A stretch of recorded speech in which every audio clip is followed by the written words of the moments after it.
শোনো, ও যদি বলে যেত আমাদের, আমরা কি না করতাম? নাকি তোমরা সবসময় ওর সাথে সব জায়গায় জুড়ে যাও বলে ও তোমাদের অ্যাভয়েড করতে চেয়েছে? সেইটা একবার ভেবে দেখো। হ্যাঁ, কি বলছে বাবিন? আমাদের অ্যাভয়েড করবে নাকি? এই বাবিন, তুই একদম আমাদের মনে বিষ ঢালবি না বলে দিলাম। ও আমাদের অ্যাভয়েড করতে যাবে কেন? ও তো ভালোবাসে আমাদের। নিশ্চয়ই এমন একটা কোনো কাজে গেছে যেটা আমাদের জানিয়ে যেতে চাই। এই চুপ করো তো। কাজ? ওর আবার কি কাজ? বিয়ে ফেলটু একটা মেয়ে, ওর কিসের কাজ বলো তো? এই বিয়ে ফেলটু করে বলবি না তো সবসময়। বিয়ে ফেলটুর সঙ্গে কাজের কি সম্পর্ক? মানুষের দুর্বল জায়গা নিয়ে কখনো মানুষকে আঘাত দিতে নেই বাবিন। বাহ পুটু পিসি, মানুষ যখন নিজেই জানে যে সে দুর্বল, তাহলে তো তাকে সবল হওয়ার চেষ্টা করতে হবে। বারবার বলেছি পড়াশোনা করো, লেখাপড়া করো। তোমাদেরও তো বলেছি। কিচ্ছু দেখো না তোমরা। এই যে তোমার বিয়ে হয়ে যাবে, চলে যাবে তুমি, তারপরে ওর লেখাপড়ার কি হবে? লাটে উঠে যাবে। না না, ওকে আমি সকালবেলা পড়া দিয়ে যাই তো। পড়া তুমি দিয়ে যাও, ও কি তোমায় পড়াটা ফেরত দিয়েছে কখনো? এই বিষয়ে আমার কথা আছে। এই যে এরা ওকে পড়তে দেয়? কখনো পড়তে দেয় না। যেই পড়তে বসে এরা গিয়ে দল বল নিয়ে গিয়ে হ্যাঁ হ্যাঁ হি হি করে। এই তুমি আমাদের এখন কেস দিচ্ছ কেন গো? মেজদা কিন্তু আমাদের কেস দিচ্ছে, দেখেছিস? ফোনটা করো না তুমি, তাড়াতাড়ি ফোনটা করো, সিরিয়াসলি ফোনটা করো, বুঝেছো? এইসব দিকে এখন কান দিও না, তা না হলে আমাদের কথাগুলো চাপা পড়বে না। ফোন করো, ফোন করো, বলো না। ফোনটা করো, চটপট করো করো তাড়াতাড়ি। হ্যাঁ দাঁড়া।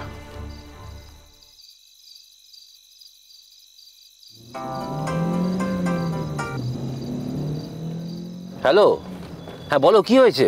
হ্যাঁ কৌশিকদা, বলছি গুনগুন কি ও বাড়ি গেছে? আমি তো বাড়িতে নেই, আমি বাড়ি ফিরছি এখন। ও দেখুন, গুনগুন মানে সে বাড়ি থেকে কখন যে বেরিয়ে গেছে কাউকে না বলে টোলে। আচ্ছা, সৌজন্য কি ওর সাথে কিছু খারাপ ব্যবহার করেছে? না না না না না, সৌজন্যর সাথে কোনো খারাপ ব্যবহার করেনি। আমরা তো সবাই বাড়িতেই ছিলাম, সবই ঠিক ছিল, মানে নর্মাল ছিল একদম। আর আমরা তো জানতামই না ও বাড়ি থেকে বেরিয়ে গেছে। ঘন্টা দুয়েক পরে জানতে পারলাম। ভেবেছিলাম ও ঘরে ঘুমিয়ে টুমিয়ে আছে বোধহয়। তবে এখন দেখছি মানে কেউই জানে না কোথায় গেছে, কখন গেছে। ফোন করছি, ফোন ধরছে না, জানেন। বাবির নিচে এলো যখন, ওকে জিজ্ঞেস করলাম ও কি ঘরে ঘুমোচ্ছে, বললো না ঘরে তো যাইনি, ঘরে ছিলই না। তারপর থেকেই তো সবার চিন্তা, খোঁজ খোঁজ খোঁজ একেবারে। কি বলছেন উনি? আমি ওনার মেয়ের সাথে খারাপ ব্যবহার করেছি? দাও ফোনটা। না না না, তুমি ফোনটা নিয়ে কি করবে? ওর সঙ্গে কথা হচ্ছে, তুই তেরম তেড়ে তেড়ে যাচ্ছিস কেন রে? না, সমস্ত সময় যে ভুল ধারণা হবে তা তো উচিত না। হ্যাঁ শুনুন, আমি যে আপনার মেয়ের সাথে খারাপ ব্যবহার করি, এটা কিন্তু ভুল ধারণা। আর সব থেকে বড় কথা, আজকে আপনার মেয়ের সাথে আমার সেরকম কোনো ইন্টারাকশনই হয়নি। আপনি বলে দিলেন পটকাকে যে আমি খারাপ ব্যবহার করেছি গুনগুনের সাথে। ও, তাহলে তুমি করোনি? না, করিনি। আর আপনার এই ধারণাটা কেন হয়, বারবার মাথায় কেন আসে যে আমি সবসময় খারাপ ব্যবহার করি? না, আপনি বলুন যে আপনি কি কখনো প্রত্যক্ষ করেছেন আপনার সামনে আমি ওর সাথে খারাপ ব্যবহার করেছি, যেটা জাস্টিফাইড নয় সেরকম কথা বলেছি? অদ্ভুত ব্যাপার, ওকে খুঁজে পাচ্ছি না। এখন তো দেখছি এই খোঁজ করছি বলে আপনি ধরে নিচ্ছেন যে আমি ওর সাথে খারাপ ব্যবহার করেছি। মানে এটাও তো আপনাকে জানানো উচিত হয়নি তাহলে আমাদের? আরে না না, এত রাগ করছো কেন তুমি? তোমাদের তো মাঝে মাঝেই একটু একটু লাগে, সেই জন্যই আমি বলেছি। আর চিন্তা করো না, কোথায় যাবে, ঠিক চলে আসবে। আই এম সরি স্যার, কিন্তু বিশ্বাস করুন আপনার মতো কুল আমরা নই। আপনি খুব কুল থাকতে পারেন, আপনার হয়তো অভ্যেস, কিন্তু আমাদের বাড়িতে না, আমাদের এরকম অভ্যেস নেই যে আমাদের বাড়ির মেম্বার সে রাত্রিবেলা বাড়িতে কাউকে কিছু না বলে বেরিয়ে পড়বে আর আমরা রাস্তায় রাস্তায় খুঁজে বেড়াবো। এটা হয় না। ঠিক আছে, আপনি তো বলেই দিলেন, এই উনি বলছেন যে চলে আসবে, তো যখন চলেই আসবে তাহলে আর আমরা এটা নিয়ে চিন্তা করছি না। ধরে নিচ্ছি যে এটাই ওর হ্যাবিট, আর আপনিও এতে অভ্যস্ত। টেনশন করে কি করবে বলো? ওকে যখন ফোনে পাওয়াই যাচ্ছে না, যখন ফোন ধরছে না, ও ঠিক চলে আসবে, তুমি চিন্তা করো না, চলে আসবে। না আসলে কি বলুন তো, আমাদের বাড়িতে প্রত্যেকে প্রচন্ড চিন্তা করছে, সে কারণেই বলা, অন্য কোনো কারণ নেই স্যার। আরে সেটা তো বুঝতেই পেরেছি, চিন্তা যদি না হতো তাহলে কি আর আমায় ফোন করতে? এর আগে চিন্তা করো না, কালকে তো এমনিতেই দেখা হচ্ছে, কালকে তো নেতাজি জন্মজয়ন্তী, আর মেয়ে তো আমাকে ফোন করে আগে থেকেই বলেছে কালকে আসতে হবে, অতএব আমি তো কালকে যাবই। আর গুনগুন ঠিক চলে আসবে, চিন্তা করো না। আমি রাখছি এখন, হ্যাঁ, কালকে দেখা হচ্ছে। আপনি যে ক্রাইসিসের সময় এরকম শান্ত কি করে থাকতে পারেন আমি অবাক হচ্ছি। মানে একটা বিপদ হয়ে যেতে পারে তো, গাড়ি টাড়ি ওর সাথে নেই, রাত দুপুরে কি করে বাড়ি ফিরবে আমি বুঝতেই পারছি না। আরে দরকার পড়লে গাড়ি বুক করে নেবে, আমাকে তো গাড়ির কথা কিছু বলেনি। তাহলে নিশ্চয় কাছে পিঠেই কোথাও একটা আছে। ঠিক আছে, আমি রাখছি তাহলে। হ্যাঁ ঠিক আছে। কি বললো? কেন হবে না? মেয়ে যে এরকম ছেড়ে বাবার প্রশ্রয় হয়েছে না। কেন, কি বললো কি? উনি বলছেন যে ঠিক চলে আসবে, এত চিন্তা করো না। মানে আমরা সবাই এখানে চিন্তা করে পাগল হয়ে যাচ্ছি, উনি কুললি বলছেন যে চিন্তা করতে হবে না। আরে উনি ওনার মেয়ের ধাতটা জানেন তো, তাই বলছেন। শোনো ভাবিন, তুমি ওরকম বাজেভাবে কি করে কথা বলছিলে ভদ্রলোকের সাথে? হ্যাঁ, তো ওনার দোষটা কি? ভদ্রলোক কি করেছেন? হ্যাঁ, উনি শিখিয়ে দিয়েছেন ওনার মেয়েকে চলে যেতে। তুমি বুঝবে না। না, আমরা কেউ কিছু বুঝবো না, সব তুমিই বুঝে গেছো একা একা। হ্যাঁ তোমরা বুঝবে না, কারণ আমি বুঝে গেছি যে ওনার মেয়ের 12টা বেজেছে ওনার প্রশ্রয়। আমরা সবাই চিন্তা করছি উনি কোথায় শাসন করবেন, তা নয়, উনি ঠান্ডা গলায় বলছেন চিন্তা করো না, বাড়ি ফিরে আসবে। চিন্তা করার মতোই তো একটা বিষয়, কিন্তু কে বোঝাবে? না আমি না শুধু একটা কথা ভেবেই অবাক হয়ে যাচ্ছি। মানে ও তো কখনো আমাদের না বলে কোথাও যায় না। না তোমাদের নাও বলে যেতে পারে, কিন্তু আমাদেরকে কিন্তু সব সময় বলে যায়।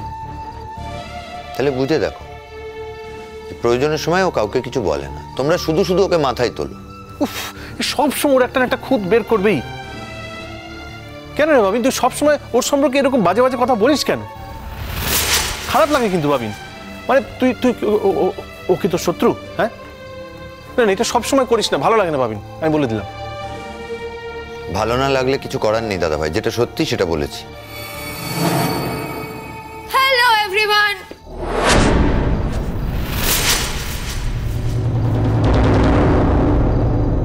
কি করছিলে তোমরা? এটা তুমি কি করলে গুনগুন বলো তো? হ্যাঁ, এরকম কেউ করে? হ্যাঁ, সকলে চিন্তা করছে তোমার জন্য। চিন্তা হচ্ছিল? এই তো আমার মা লক্ষ্মী এসে গেছে, এবার শান্তি বলো। হ্যাঁ, কোথায় গেছিলে তুমি? দেখো তো, আমরা চিন্তা করে করে একেবারে তল কুল কোনো কিছুই খুঁজে পাচ্ছিলাম না। কাউকে কিছু না বলে কোথায় গিয়েছিলে মা?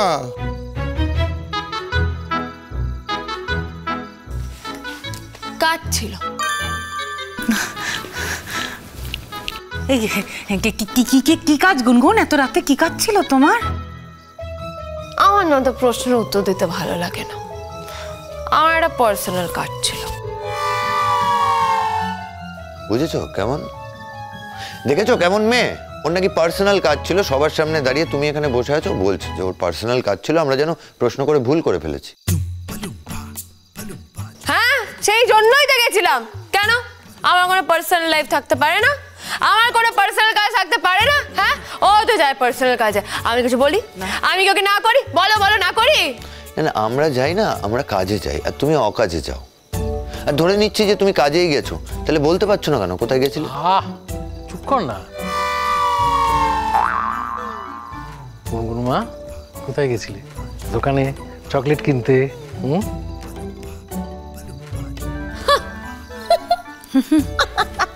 দোকানে বাজারে কেন যেতে? আশ্চর্য কথা বলছো।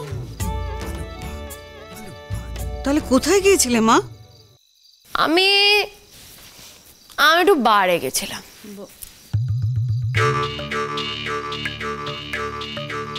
কি?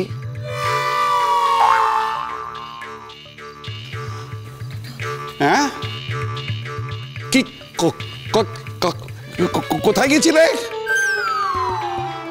বারে গেছিলাম, বারে বার বার।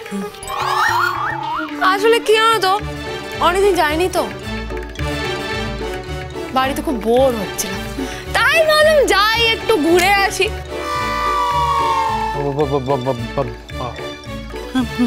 কি হয়েছে? তোতলাচ্ছ কেন তুমি? হ্যাঁ, মানে আমি কি বারে যেতে পারি না? যাও যাও যাও গিয়ে দেখো ওখানে অনেক লোক আছে, এখন খুব ভিড় আছে বুঝেছো। আমি তো তাড়াতাড়ি চলে এলাম, কিন্তু আর একটু থাকতে পারতাম। যাই হোক বাড়িতে আসতে হবে, চলে এলাম, কয়েক পেগ মেরে চলে এলাম। কি বাবা,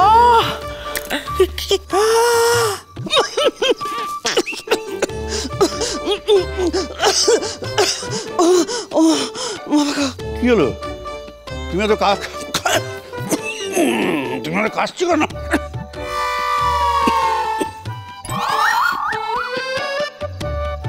গুনগুন, তোমার কি একটু সেন্স আছে? তুমি বুঝতে পারছো কাদের সামনে দাঁড়িয়ে কথাগুলো বলছো? ওর তো সেন্সই নেই এখন।